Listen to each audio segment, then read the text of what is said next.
Kylo कहता है ये एरिया ये तो वही है जहाँ पे मैं रहा करता था। तो प्रिंस कहती है कि सच में? वो कहता है हाँ बिल्कुल, जब मैं मर्सनरी का काम करता था ना तो मैं इसी जगह पे रहा करता था।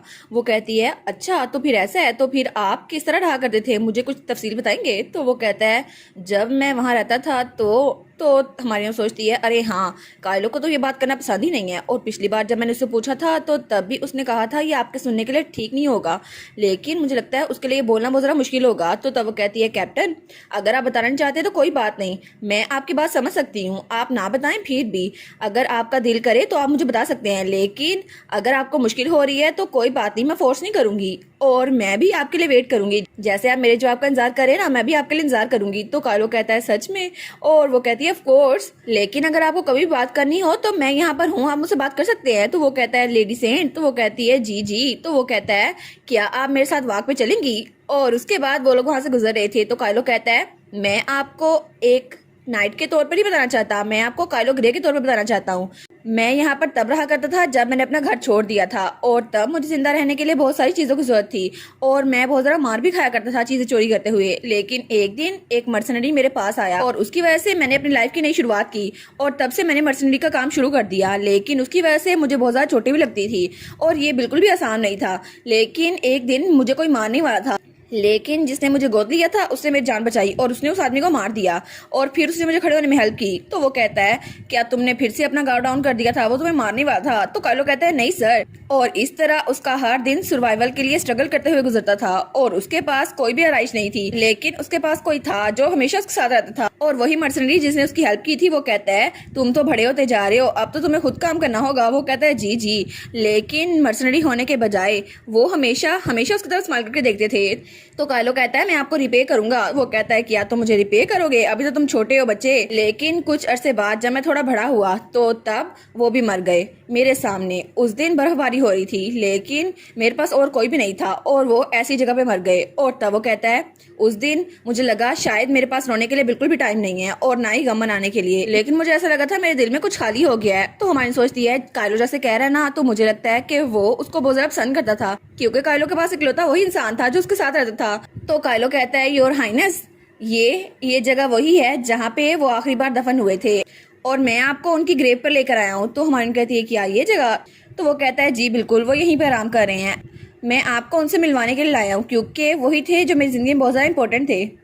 और तब काइलो और हमारी एग्नेस उस कब्र के सामने खड़े थे, और वहाँ पे लिखा था अलेक्जेंडर अडोल्फ, यहाँ पर ग्रेट वुल्फ रेस्ट कर रहा है। तो हमारी कहती है तो उनका नाम ये था अलेक्जेंडर, है ना? वो कहता है हाँ बिल्कुल उनका नाम यही था। तो हमारी उसको देखती है और वो सोचती है काइलो तो बहुत ज़्यादा दुखी हो रहा होगा ना, और उसको बहुत ज़्यादा अफसोस हो रहा होगा।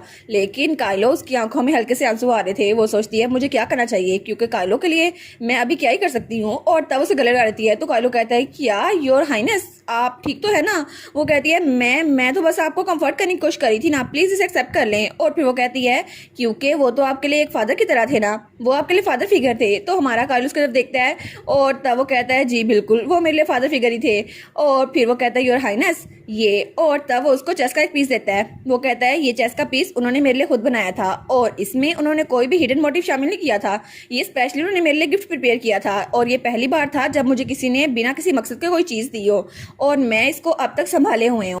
और तब वो चेस पीस हमारी हीरोइन को देते हुए कहता है हालांकि मैं जानता हूँ आपके लिए बिल्कुल एक सिंपल पीस होगा, लेकिन मेरे लिए ये बहुत ज़्यादा अहमियत का हामिल है, तो क्या आप इसको एक्सेप्ट करेंगी? तो हमारी एग्नेस को देखती है और तब वो कहती है काइलो अगर ये तुम्हारे लिए बहुत ज़्यादा प्रीशियस है तो फिर ये मेरे लिए भी बहुत ज़्यादा प्रीशियस है, किसी भी जूल से ज़्यादा प्रीशियस। और तब उसको पकड़ लेती है। वो कहती है इसलिए मैं हमेशा इसको संभाल के रखूंगी, क्योंकि ये मेरे लिए बहुत ही ज़्यादा प्रीशियस है। तो काइलो कहता है सच में? और तब वो भी स्माइल करता है। वो कहता है जी योर हाइनेस। तो हमारी हीरोइन उसको देखती है और वो सोचती है काइलो तो कितना ज़्यादा प्यारा लग रहा है इस वक्त। और तब वो काइलो के चेहरे पर हाथ रखती है और तब उसके करीब होने लगती है। तो काइलो कहता है योर हाइनेस। तो हमारी हीरोइन उसके गाल पे किस करती है। तो फिर वो पीछे होती है। तो हमारा काइलो सोचता है क्या अभी इन्होंने क्या किया? तो हमारी हीरोइन को देखी जाती है और वो सोचती है अभी मैंने क्या किया, आखिर मैं ऐसा कैसे कर सकती हूँ? लेकिन वो कहती है वेल वो बस मैं आपको दिलासा देने की कोशिश करी थी ना, आप उसे उदास लग रहे थे, और मैं तो बस ये कहने की कोशिश कर रही हूँ, मैं अभी आपको जवाब तो नहीं दे पा रही आपकी फीलिंग्स का, लेकिन आई स्वेयर आपका कन्फेशन का जवाब मैं जल्दी दे दूंगी, लेकिन अभी मैं कसम खाती हूँ कि मेरी फीलिंग्स आपकी तरफ रोज बरोज बढ़ती जा रही हैं। तो फिर वो कहती है इसलिए प्लीज आप थोड़ा सा मेरा इंतजार करें। तो जब वो कालो को देखती है तो कालो भी बहुत जरा ब्लश कर रहा था। वो कहती है सर ग्रे आप तो मुझसे भी जरा सरप्राइज लग रहे हैं।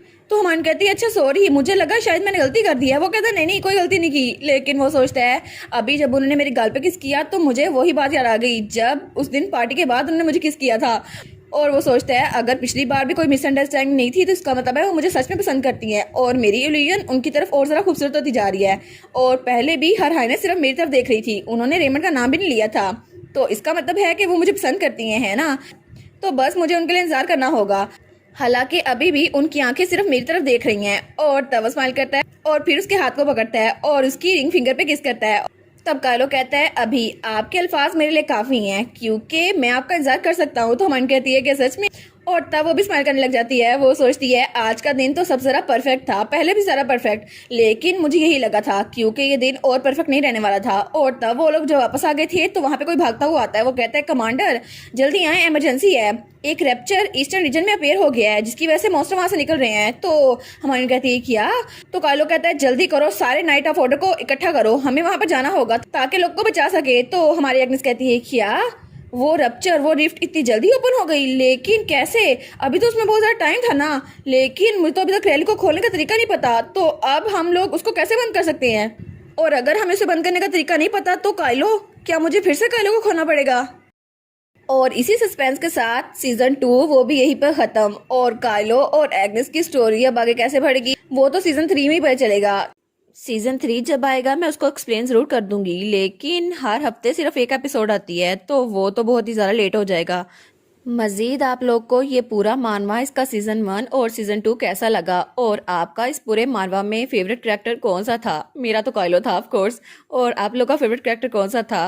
और नेक्स्ट मुझे इन चारों मानवा में से कौन सा स्टार्ट करना चाहिए। ज़्यादा वोट तो लास्ट वाले मानवा को मिला है, लेकिन मैं सोच रही हूँ कि सारे के सारे एक्सप्लेन करूँ, लेकिन उनमें टाइम बहुत ज़्यादा लगेगा ना।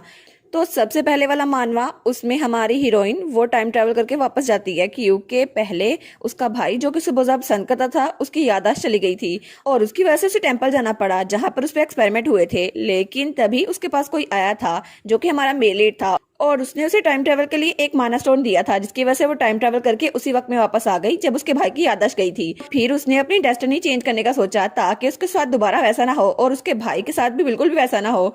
और दूसरा मानवा फॉर माई लॉस्ट लव, ये तो सेम टू सेम हमारे काइलो वाली स्टोरी है क्योंकि वहाँ पे भी हमारी हीरोइन वो रीइंकार्नेट होकर आती है, लेकिन उसका फेवरेट कैरेक्टर यानी कि हमारा मेल लीड वो मर जाता है, लेकिन वो उसको मरने देना चाहती, इसलिए वो उसके पास जाती है और उसे मैरिज कॉन्ट्रैक्ट की ऑफर करती है। लेकिन उनकी स्टोरी तो बहुत ज़्यादा मजेदार होने वाली है। और थर्ड स्टोरी ये एक ऐसी लड़की के बारे में है जो बहुत ही ज्यादा अमीर थी और उसको तो लगा था वो एम्पर से शादी करेगी, लेकिन एम्पर उसने उसको रिजेक्ट कर दिया और पुराने एम्पर के इलिजिबल चाइल्ड यानी कि इलिजिबल प्रिंस से उसकी शादी करवा दी। लेकिन उसको तो उस माहौल में रहने की आदत ही नहीं थी और वो प्रिंस वो तो कंट्री साइड में रहता था और बेचारी जिसको बहुत ज़्यादा मेड्स की आदत थी और वो कोई काम खुद से नहीं करती थी उसको उस कंट्री साइड में रहना पड़ता है। लेकिन वो हीरो उसकी हेल्प कैसे करता है और उसको उस लाइफ में एडजस्ट होने में मदद कैसे करता है, ये तो बहुत ज़्यादा इंटरेस्टिंग स्टोरी है।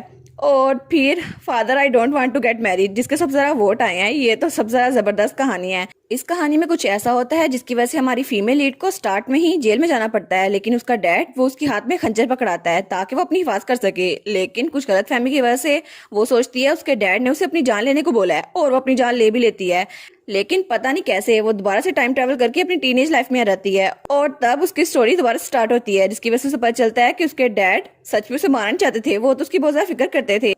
लेकिन ये मिसअंडरस्टैंडिंग क्लियर होते होते हमारी हीरोइन को हमारा मेल लीड मिल जाता है और स्टोरी तो आगे बहुत ही ज्यादा जबरदस्त है।